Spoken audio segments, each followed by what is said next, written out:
All right, so you are wondering what it's going to cost you to live in the city of Boston. Well, in this video, we are going to cover all the costs you need to know about living in the city, and we are starting right now.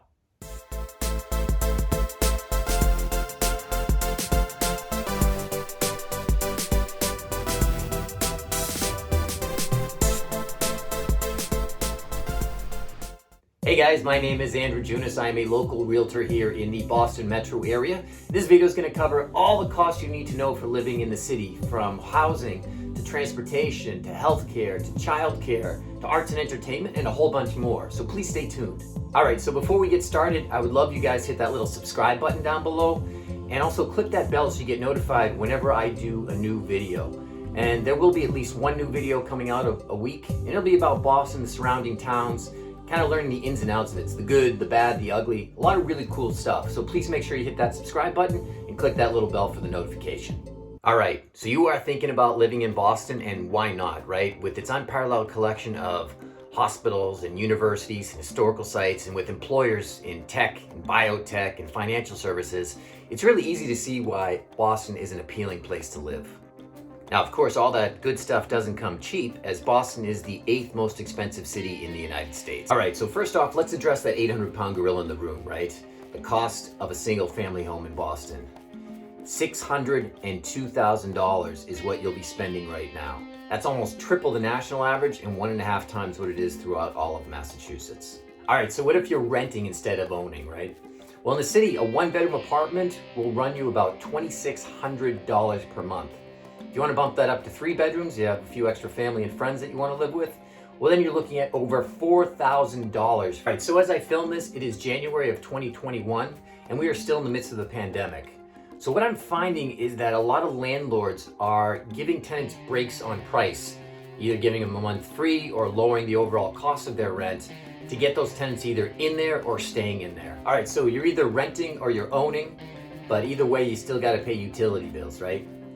Expect on average to pay $175 a month for those utilities, and that's going to cover your electricity, your heat, your water, your sewer, and your trash. Of course, we can't forget about cable and internet services, right? If you're looking for just internet alone, $60 a month is what you can expect to pay, and that falls roughly in line with what the national average is. Now, if you want to add cable TV services to that, maybe even phone services, well, there are bundled packages that start at less than $100, but expect to pay at least $150 when you add in all the taxes, fees, and equipment charges. All right, so you're living in the city and you need to get around. So what do? Well, if you're going to be taking public transportation, a bus pass will run you $55 a month. A Charlie card, which includes both the subway and the bus service, runs $90 a month. And then if you live in one of the surrounding towns that's serviced by the commuter rail, you can be paying anywhere from $90 up to over $400, depending on how far away you live from the city. Now, if you own a car like me and you just can't live without it, expect to pay at a minimum $400 to garage it, right? You can get a free parking permit sticker through the city, but you're also dealing with the competition of everyone else, and Boston is such a congested city that you might have to circle around your neighborhood a few times before you find that spot that's adequately close to your house. Now, in addition to that, to insure your car, you're going to be looking at over $2,000 a year. And to put gas in that car, depending on exactly where you are in the city, it can run anywhere between $2.50 and $3.50 a gallon. But by the way, if it's the winter time and you come across a spot that's been shoveled out and you think, wow, how lucky am I probably wouldn't park there because someone's probably going to key your car or slash your tires. Now, healthcare costs, which include doctor's visits, dental checkups, hospitals, and clinics, are actually lower than the national average. Of course, Massachusetts has mandated insurance coverage, so if you're someone that is an entrepreneur, or your employer doesn't provide health insurance, or you're a realtor like me, well, then you're going to go through the Mass Health Connector. There you'll find dozens of different options, ranging from $300 on the low end to over $1,000 per month on the high end, depending on the level of coverage you want to have. I'm 53, and I pay just over $400 a month for my healthcare. Now, Boston has a ton of fitness options, from individual classes for yoga and Pilates and boxing, to health club memberships that can run as little as $60 or as much as over $300 a month. Now, I go to Equinox downtown Boston. That runs me just over $180 per month. And they have executive level memberships where they give you your own private lockers and showers and some coffee and fresh fruit and some other things like that. And those are the ones that are, free parking as well, that are going to run you over $300 a month. All right, so you're working hard, you're keeping yourself in shape, and now you want to have some fun. Well, Boston is a great place for dining and entertainment options. So a mid-range 3-course meal in Boston will run you somewhere between $60 and $135. And if you're planning on ripping it up, going to one of those really fancy places, well, just be sure that your credit card has a really high limit on it. If you're a sports fan, you can expect to pay at least $60 to go see a game at Fenway Park, $140 for the Celtics, and over $200 for the Bruins. And Patriots tickets come in at just over $247. But good luck trying to get one. Even though now with Tom Brady having left, it might be a little bit easier. So what if sports aren't your thing? Or they're not your only thing?